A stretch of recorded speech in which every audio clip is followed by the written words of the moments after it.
This bike started life as a DR-Z400S, which means it was street legal. Someone's stealing a car out there. Kind of looks like an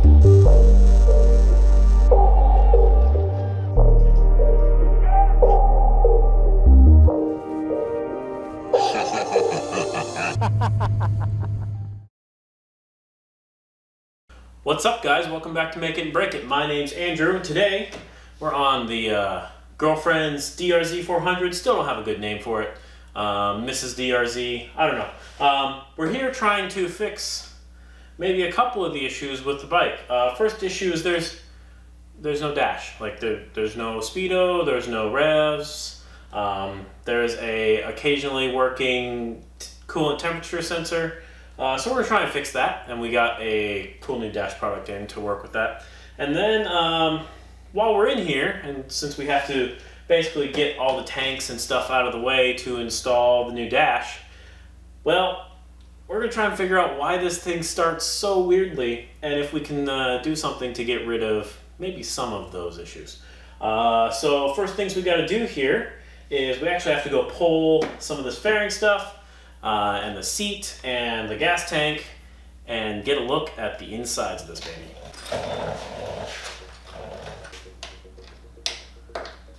First try.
Alright, so the bike is looking a lot more, well, naked here, and I've been sitting here for a little bit trying to figure out what's going on with this wiring. I'm not gonna lie, when I bought this bike I expected the wiring to be, well, better than it is. If you're looking at this bike, I checked the VIN and looking at some of the equipped stuff. This bike started life as a DR-Z400S, which means it was street legal. Someone's stealing a car out there. It was street legal at one point in time. You can see this radiator has your fan mounts here, and what looks to be like thermostat housings and a bunch of stuff here with these relays and these connections here. That wouldn't really exist on the E or the other one, the kickstart version, just the straight DR-Z400. So I am a little miffed because what it looks like they did here is they took the DR-Z400S harness and cut out a bunch of stuff, but didn't label it and left some of the normal stuff there. So, for instance, one of the reasons this bike only starts in neutral is probably because one of the two interlocks that this bike comes with from stock isn't working properly. So the kickstand interlock, which would normally be down here, this is the same thing we messed with on our Project Hypertenere. It basically doesn't let you put the bike in gear with the kickstand down. And this interlock up here, this is the clutch interlock. This basically says you have to have the bike, have to have the clutch in order for the bike to start. Now, if both of these interlocks were working properly, our bike wouldn't need to be in neutral to start, because the bike would always think the clutch lever is pulled in and always think the kickstand is up. But if only that interlock is working, then it always thinks the kickstand is up, so it'll let us start in any gear, but won't let us start without the clutch being pulled in, except maybe in neutral? I don't know. There's some weird stuff going on. There's also a relay, I think it's that big black box in here, that could have some issues. But with the way this thing's been wired, look at this. They just have, so this would be, if we come back along here, these two wires are the clutch interlock wire, but there's no matching jumped wires in here anywhere. So somewhere in this mess, or maybe somewhere down here, you know, somewhere down this way, somewhere in this mess, they have jumped the two wires that would normally connect back up in here to these two. And I can't find that, which is quite annoying. But then if you go look down here, there's just a bunch of wires from this harness that are cut and open. Not labeled, nothing's labeled.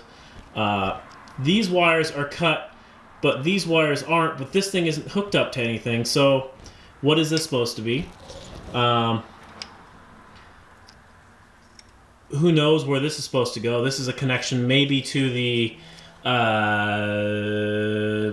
old dash, the stock dash. Maybe this is the connection to the dash. This is, I think, the light and neutral switch relay, which I think we can do some magic here to kind of bypass everything. But even this one just has a wire or two that's just cut and hanging loose there. And then a couple of the wires coming out here are basically immediately jumped to a different wire that goes into this loom right in here. We'll see how bad that audio comes out. And ends up somewhere back in here or up there or something. So this wiring's a huge mess. I was hoping to fix the neutral switch problem today, but I don't think that's going to happen. But what we are going to do today is get as much as possible all the sensors for our new Vapor dash kit on. So the Vapor, this is a Trailtech Vapor kit. It comes with a speedo sensor, with the coolant temperature sensor, with a sensor for this specific one. The Vapor kit comes with a rev counter, so we can count the revs and have an idea of what's going on there. And then it also just has a power wire, which we may or may not run today, but it has a bunch of sensors, and we're going to hook them up today, which is the main reason we pulled all of this off. Most of those sensors get hooked up right in this area. And let's get that box real quick. So the first sensor we're going to install is a coolant temperature sensor. And the kit that I got for an SV650 has two sensors. One is this. This is an inline sensor that would go in like a radiator hose. So if we were doing this, we'd probably cut this hose, snip a little bit out of it, kind of shove this in both ends, clamp it all together, and call it good. And that would work. But there's an even easier sensor that I want to try first, and that's this one. So this is just a little bolt, brass bolt, that goes in the pressure relief hole up here on the top of the radiator. So the idea is you replace this bolt here, which is like a pressure relief for draining, with this one that has a little sensor that runs up into the backside and connects up and back here. And that'll give us much more consistent temperature readings than the old style one, which just had a little thing that inserted in here into the radiator. We could still connect that. That connector would work just fine here if that's the only way we can get a temperature sensor installed, but that's really our third option. So let's see if we can get that done. And here's our new temperature sensor.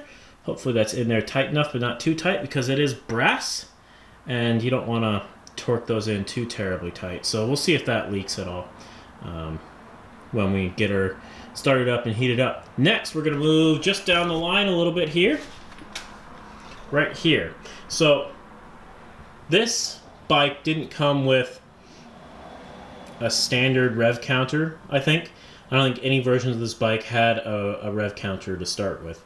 But the Vapor adds in a rev sensor. Well, essentially what it is it's an electromagnetic wire sensor that wraps around here and senses when a pulse for the spark plug goes and uses that to count the revs. So the quick and dirty way to do this, and how they do this, is they have you run a wire from the back of that unit up there all the way down and around and wrap it about 10 times ish around this wire, so that when it'll be sensitive enough that it'll shoot a little bit of current back up the wire when the spark impulse goes down and the spark plug lights off. So we'll get that done here. Okay, this is what that sensor is supposed to look like. We'll get this tied up a little bit better somewhere. But essentially it comes in and wraps around the wire between your actual distributor, or the thing that sends the spark plug impulse to the spark plug itself. There's a couple different ways to do this. This is the easiest one, and most bikes will have something like this, especially the older bikes that run on carbed and distributor type systems. So you'll do it like this and then put some electrical tape over it just to kind of keep it in place. And our rev sensor is hopefully in place. We'll have to check that out soon, but we won't really be able to check that until we put everything back together, which will be really annoying if we have to take everything back apart. Now the next sensor we would be installing normally if we were in a better spot right now would be the speed sensor. And the speed sensor is pretty simple. It's a sensor like this. This is a magnetic pickup sensor. It's installed right down in here, kind of somewhere near the front brakes. But you're asking, why does it do that? Well, actually, what you're supposed to do is install a magnet somewhere on your front brake rotor assembly here. And the idea is every time the magnet goes through, the pickup sensor will identify that it has made a revolution. And when it has made a revolution, then the computer in here will take in the size of your tire in terms of the diameter and convert that to a distance over the last time that it made a revolution. And that distance over time is a speed, which is how your speed sensor works. Unfortunately, we have a couple things off. One, for some reason, this bike, at least the front wheels, have standard English sized fasteners. Everything else on this bike's metric, as far as I can tell. But those specific fasteners that are here, holding the brake disc on, and there holding on the hub, I think that's a hub bolt. All of those fasteners, these ones and these ones, are English. And the kit, actually the magnets are over there, but the kit here only comes with metric fasteners. You can see all these bolts that are kind of sitting and touching each other. Well, all these bolts have a magnet in their head, but all of these bolts are metric units. So that's not very good for English wheels. So the other way to do this is to just take a magnet, and this bike comes with a couple spare magnets right here, and glue it to a spot that's convenient on your wheel. But we've got some new wheels coming in. These wheels are going to transition to a street-only tire setup, because these are 18-inch wheels, great for rolling around on the street. And we've got a set of Warp 9 wheels coming in for this thing, so there'll be 21s and 18s back here, and those will get dirt tires on them. And those wheels, we want to make sure that the speed sensor works for the street wheels and has a pretty decent shot at working for the Warp 9 dirt wheels. So I don't want to put those in until the Warp 9 wheels get in and I can check and see where they sit on the bike, and we can do all that jazz. So we're not going to put that in, but that's how you'd install it. You just basically run the wire down here, figure out which bolt you're replacing with a magnetic bolt or where you're going to glue on your magnet, put your sensor, and you've got a speedometer. Great. Now the final one that we're also not going to put on, but this is for a different reason, is the power wire. So this bike actually works. Ooh, nearly died. This thing actually works, if you see this here. It works without the power wire, because I haven't hooked up the power wire. There's actually an internal battery in here that lets this thing work just fine. But if you want it to work for essentially forever and just have the internal battery keep it up and running in between times when you start on the bike, you want to hook up the power wire. That's pretty simple. Just run, it comes with a couple included power wires, and you just run it back over here, hook it up to your battery, and then put in a fuse, kind of like this one, in line, so that you don't blow out all of your electronics. We're not going to run that right now because, as I was talking about earlier, this entire wiring harness is, I wouldn't say foobar, but definitely foo. So we're going to probably pull a lot of it out and rewire it, and at that point would be the most convenient time to wire our power wire for this thing back into the battery and call it good there. So we're not going to wire that in right now, but that's what you would do if you were wiring in your Trail Tech or basically anything, any sort of dash into your battery. Okay, so everything's back together on both sides. You can see our power is on, which means we're going to try and light this thing off and see what it looks like. That light is terrible. Let's try this. Alright,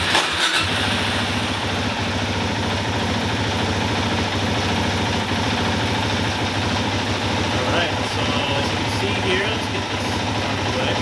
We have a water temperature sensor and revs counting in. So this rev is right about where you want it to be. I think DR-Z is supposed to idle somewhere around 14 to 1600 RPM, so that's pretty good. That means our rev counter is set right. And we're getting different, I wonder if we can get over this side and see. So look up here, we've got a water temp of 90 degrees and an air temp of 83. So it looks like we're getting actual temperature sensor data out of our water temperature sensor. So everything seems to be working that we've installed so far. We didn't install our speedo sensor, so the speedo wouldn't work. But apparently we did it right. So that's a good start. So there you have it. Quick install with our Trail Tech dash. It's a really good dash, and most of the stuff we didn't install today is more having to do with the unexpectedly bad condition of our wiring harness and our upcoming wheels than it is to the Trail Tech harness itself. Trail Tech kit is actually really nice and handy to have. So check that out. Might throw a link in the description down below if any of y'all are interested in looking at it. That's not sponsored or anything. I just like the way they do their stuff. So check it out if you're interested. Anyway, thanks for watching, guys. My name's Andrew. Another Make It and Break It YouTube video. Like, comment, subscribe, all the YouTube stuff. And pretty soon up here, you can see the red car kind of right out in the back, right up here. That thing's coming in this place. And we're going to start doing some real work on that thing. So stay tuned for that. Thanks for watching, guys. And I'll catch you later.